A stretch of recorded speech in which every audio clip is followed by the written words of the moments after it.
But the erosion at Kailua Beach Park, we are also seeing in the data in our analysis that it is starting to migrate up along the beach. The trade winds tend to push sand from Kailua Beach Park area towards the north, and the deficit of sand in Kailua Beach Park seems to be having an impact further along the beach. Areas in southern Kailua that used to be accreting are now no longer accreting and instead are eroding, and this sort of wave of erosion seems to be migrating to the north. You mean all the way down toward Castle Point? It's not that far yet. Right now it seems to be about 25% the length of the beach. Okay. So it's not yet reached the middle. We don't know for sure if this will continue, but we are certainly facing the possibility of a homeowner wanting to put in a seawall to protect their land. Currently, my understanding is that agencies responsible for permitting walls will not grant a permit for a seawall until such time as the home itself is threatened. And I don't see any homes being threatened by the erosion. Right now it's sort of their front yards that are threatened by the erosion. So we're not yet at the point where that first seawall is being threatened to go into Kailua. Well, the first seawall, I think, could be the end of Kailua Beach as people know it. And that would certainly will be a tipping point. Yeah, I know. And it would be absolutely wrong to let that happen. Yeah, I agree. It would be a tragic mistake to let the first seawall go in Kailua Beach. It's not just the beach itself at Kailua. The entire commercial community at Kailua exists because it's known as a beach community. It has a reputation of one of the world's best beach communities. And if we don't value that beach and cherish the beach, the entire community, the residential, the commercial, and the ecosystem community around Kailua is going to be threatened by that. Well, you think of how many people throughout the islands, the island and neighbor islands come to Kailua Beach. That's right. Recently, of course, it was very well walked by people that were hoping for a sighting of President Obama, and but it's a wonderful place for people to come, and it's a resource for the entire island. So it's something that we have a responsibility to protect. You're working on something like a management plan for Kailua Beach, or what is going on that? There is a management plan that is funded by the Department of Lands and Natural Resources, the Office of Conservation and Coastal Lands in DLNR. And that's Sam Lemo. That's Sam Lemo runs that program. Great. They have provided funding to the University of Hawaii Sea Grant program, and the Sea Grant program has contracted with an engineering firm and a planning firm. And these two firms have put together, or are in the process of putting together, a plan with ideas to manage Kailua Beach today and with the eventuality of sea level rise.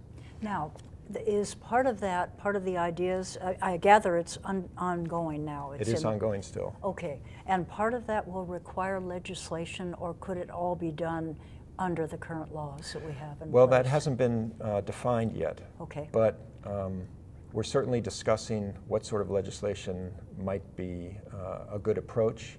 We also want to know the political viability of changes that might take place under the existing legislation, the existing political atmosphere in Hawaii.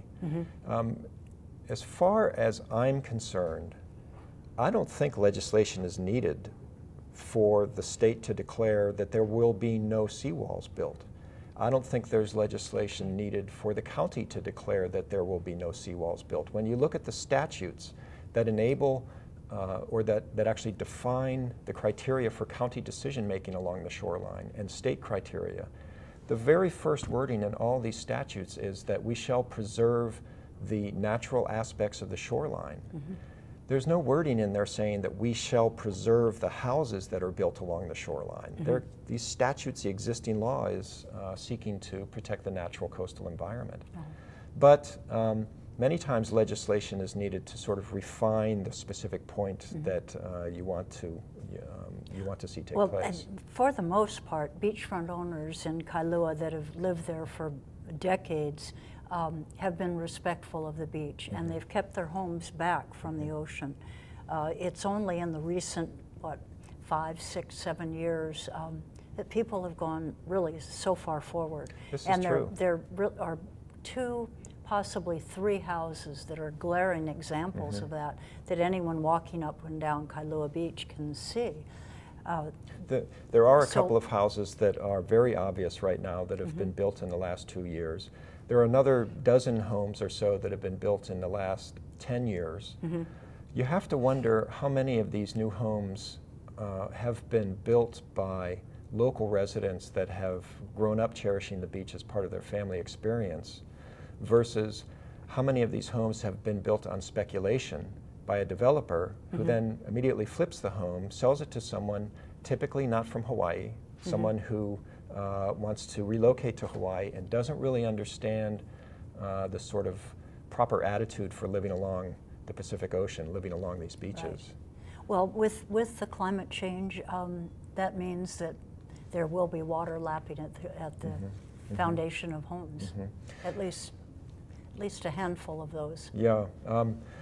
Sea level rise is taking place now, and it has accelerated around the world. So what does that mean for our island state? When the ocean rises, the beach will respond eventually by retreating. Sea level rise itself. Explain that again. I don't quite understand that. See, the simple passive rise of the ocean doesn't have any energy associated with it, not enough energy to move a grain of sand. But as the ocean level rises, storms and heavy winds and high waves will have greater ability to impact further back on the shoreline. And it's those storms and the energy of the winds and the waves that sort of perform the work that rising sea level ultimately achieves on a shoreline.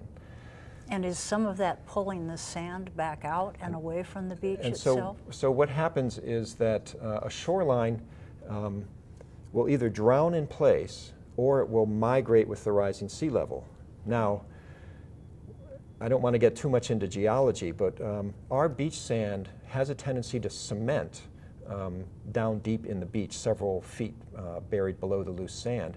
And past sea level rise has left stranded out in Kailua Bay long linear ridges of cemented beaches, cemented beach sand, and you can see these out there. This is proof, as well as we have proof from around the world, that beaches will migrate with rising sea level. Now, when a beach migrates up against a seawall, it dies. It's got no place to go. But if you have open land that is rich with sand, as Kailua is, then that beach can survive. And so this suggests one approach for managing beaches under rising sea level is to free the lands from development. Now, what we're saying is that we would purchase developed lands, remove the development, and allow the land to erode. In the process, you will gain several generations of beach there, whereas before you would see the beach disappear because a seawall would be built to protect the house. Didn't Kauai take some steps that Oahu has not done as of yet, and what were those? Kauai has a new law called the setback law. Now, is that passed by the county? It was passed by the county, correct. The counties in Hawaii are responsible for enacting the setback. The setback is defined by the state as 40 feet from the shoreline, or the counties have the possibility of redefining it for themselves, and Maui and Kauai have redefined it. Kauai has redefined it as 75 times the annual rate of erosion, plus 20 feet. Now, and what does that effectively mean? It effectively means that if you know how quickly the shoreline is eroding, you're allowed to build so that you would avoid the erosion for 75 years. Okay. The rationale for this is that the average lifetime of a wood frame house in the United States is 75 years. And by setback line, the viewers may not understand. That means you cannot build your home any further toward the water. That's right. It's a simple distance. It's a distance from the shoreline. And the shoreline is a legal term which means the upper reach of the wash of the waves once a year, the highest reach. So then you measure a distance which is calculated as 75 times the annual rate of erosion. Well, you need to know how quickly the beach is eroding, and Kauai has that information. So does Maui, and the city and county of Honolulu also has that information.